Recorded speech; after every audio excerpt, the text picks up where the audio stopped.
I heard a rumor that you were looking for a bull market over here. You're going to take this and you're going to accept it. Have you heard of the conviction play? Which one are you, friends?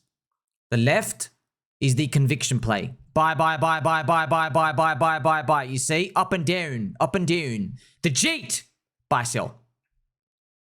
Which one are you? I want you to think about it. Which one are you? The conviction play or the cheat? You know the conviction play? Yeah, it's easy to say, oh, I'm a convicted one. Are you? Well, sometimes these don't go up like that, you know? Sometimes they just go down and they die. The people who make it in this game are willing to lose it all. That's the truth. It doesn't necessarily mean that you make it, okay? It doesn't necessarily mean that just because you have a conviction and a thesis or anything that it's going to go up. It just increases the odds, though, that if it does go up, you're able to retire from it. Think about someone like Da Vinci J15, Andreas Antonopoulos, all the OGs of Bitcoin, Roger Ver, Richard Hart. When they had, say, $5 million in Bitcoin, because it grew so much, they could have gotten out. They could have gotten out 5 million. What do you need anything more than that for? Then they held it to 10 million. Imagine that. And Richard held it 100 million. He still said, no deal, not selling. Ain't so easy, is it? I don't care if the cycle has topped or not, already held for 4 years. I'm either holding to zero or Valhalla. Not going to let Jeet phobia run the show here. It's a believer's cycle. Conviction play. That's the only way to make it, by the way. It's not buying and selling and buying and selling. I have seen this time and time again. We have all the evidence. We have all the data. If you start to trade, you give away edge. You lose your conviction units. You stop believing. It gets harder and harder over time once you take a bite of that cherry. So I also want to mention this as well, friends. If you're in profit, you want to get out, just get out. That's it. Just get out, take profits. See, you also got to remember, you don't have to get everything out. You can get out 33% of your position. You can get out 50%. If you're struggling to sleep at night, that's not good. It means you're doing something wrong. Maybe you have too much risk.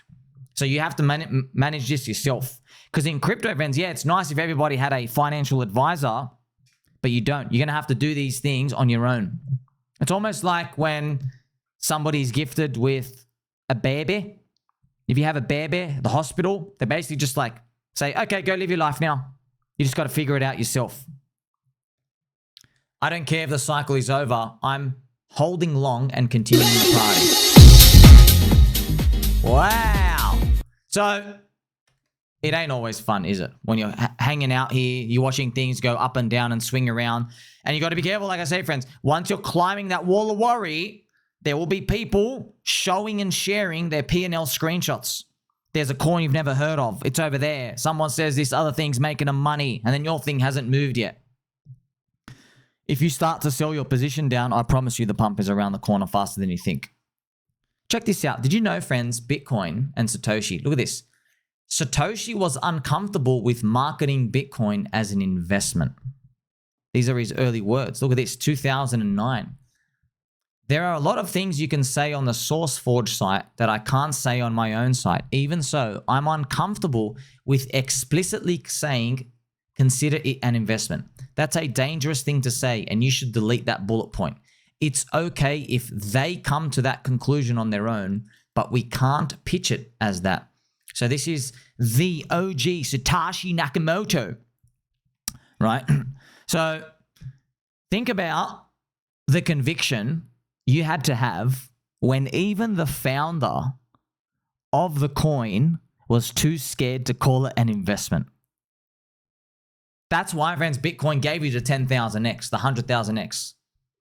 That's why Richard Hart buys it at $30. It does a 10,000x from that point. You see, it's because you had that risk. The founder is literally trying to like, hey, just in case this thing doesn't work out, don't call it an investment.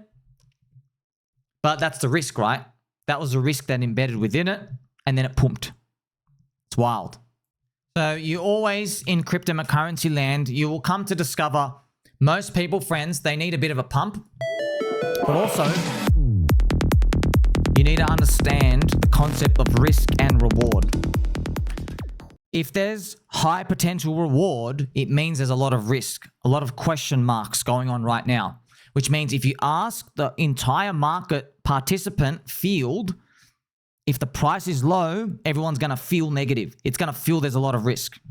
Everyone's going to give you 1,000 reasons why it won't work. They'll say, oh, only 1% success chance of this. They will. You are not going to find the crowd all agreeing with you. Yes, you might find the one schizo who says, you know what, I think this is underpriced by a lot. Yeah, but you're not going to believe him because everything that's down a lot, there's always someone who's got big bags of it. Always someone who says, you know what, this thing should be 100x higher. It's up to you to figure out, though, how you want to position for something like that. If the crowd is positioned for something to be dead, you taking the other side, if it works out, is big. Remember, it's up to you to figure out the odds yourself. That's why we spend a lot of time here trying to figure out, is something actually dead or not?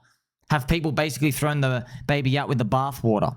So you don't have a formula. Everyone, we always want that formula, that surety, but you never get that. You never ever get that. You have to be comfortable with uncertainty. And yeah, it doesn't ever feel really nice, but cheap prices are cheap prices. You know, friends, deep value contrarian stuff. Look at these cute little doggies. Look at them. Pulse chain, a better Ethereum. Pulse X, superior to Unisoi. Hex, better Bitcoin. Incentive, the greenest logo. So there's always risk when it comes to these, isn't it? Okay. Just think about it. You know exactly what the upside would be when the crowd, who is not allocated to anything, now has to allocate. You know it's big upside. That's how you have to think. But you got to be one step ahead. You say, okay, what information do I have that the crowd doesn't have yet? You know, that's why the thing is, friends, when the most of the industry, when they think something's totally dead, all you have to find out is that it's alive and you have big upside. That's what makes it easier. You know, when everyone knows about something, when it's covered in the mainstream and there's no gatekeeping, everyone's arguing about, oh, should it be 10 billion market cap or 20 billion? That's nothing. You don't want that. You're playing with like poopy odds now. You want to find stuff or look for things where everyone says, it's dead, it's dead, it's dead, rest in peace, gravestone emoji. You want to look for people who are talking like that. And then you hear whispers, hey, this thing's alive. That's what you want to be looking for. It doesn't necessarily mean that they're right. You know, because you always have problems of like, always think, bag bias. Is that thing actually alive? Do they just want me to get out? Well, you got to figure that out yourself. Remember, friends, we even have the bitcoindeaths.com. Yeah, bitcoindeaths.com. You know, when early Bitcoin days were around, there were people who were saying, friends, be careful because on Bitcoin, there's a lot of supply holders and they want you to basically pump so they can dump. But Uncle Peter Schiff was saying that all the time. He says, you're going to be holding the worthless Bitcoin. They're just going to keep telling you that the thing is alive so they can dump on you. Yeah, he's been saying that since forever. If you can find a growing network effect to show you that something is actually alive and everyone says it's dead, you've literally got a home run. One every 5-year event. And what makes it easier is when you see a whole cohort of people like Bitcoin Maxis who refuse to touch an altcoin. Isn't this, friends, it's like, mwah, the chef's kiss here. Because you have all the wealth inside crypto looking over at altcoin city and they say, I don't care what you build. I don't care how effective it is. I don't care what it looks like or it smells like. I'm never touching it. That's good. You know, it's painful at the start, but it's actually good. Because you know what the market's going to do, right? It's going to go and pump so hard, it's going to make them regret thinking like that. Friends, look at this disgusting stuff that even Bitcoin Maxis say. This is how much they hate altcoins, dude. You know, at the Bitcoin conference, right? Look at this from Plebita. I don't see anyone talking about what message Ross Ulbricht was trying to send in his speech, so I guess I will. The main message of his speech is that Bitcoin maximalism is a disease holding us back. He believes Bitcoin and crypto need to stop fighting. He says they need to unite because blockchain technology, not Bitcoin specifically, is what gives freedom. The freedom to choose whichever blockchain you build on and use is what true decentralization looks like. So they hate that, friends. They hate it. Ugh! You know, friends, it is funny. If you literally write the word crypto, Bitcoin Maxis block you. They separate themselves. No, we're holier than thou. You are digging your own grave. You're Bitcoin Maxi, you're digging your own grave. Okay? You've basically told me.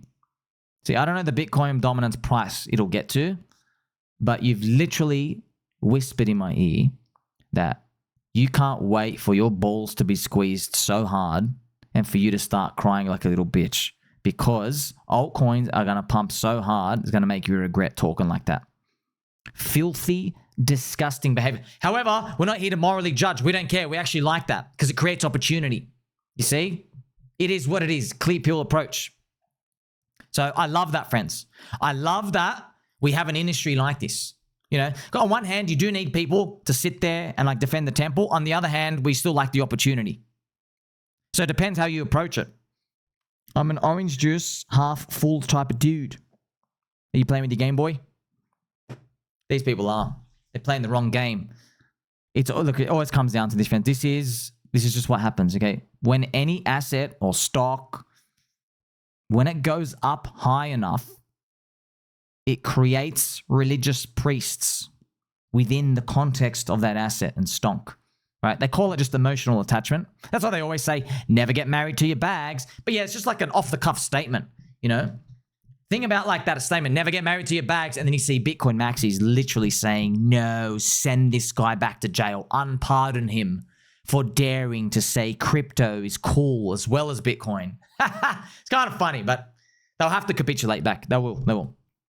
Just like how, look what happened to Bitcoin dominance, right? It went up so far that it made every altcoiner ever regret not having Bitcoin. It's got to go back the other way. It'll come. It'll come, my friends. Like, subscribe, belly button, all. Catch you in the next one.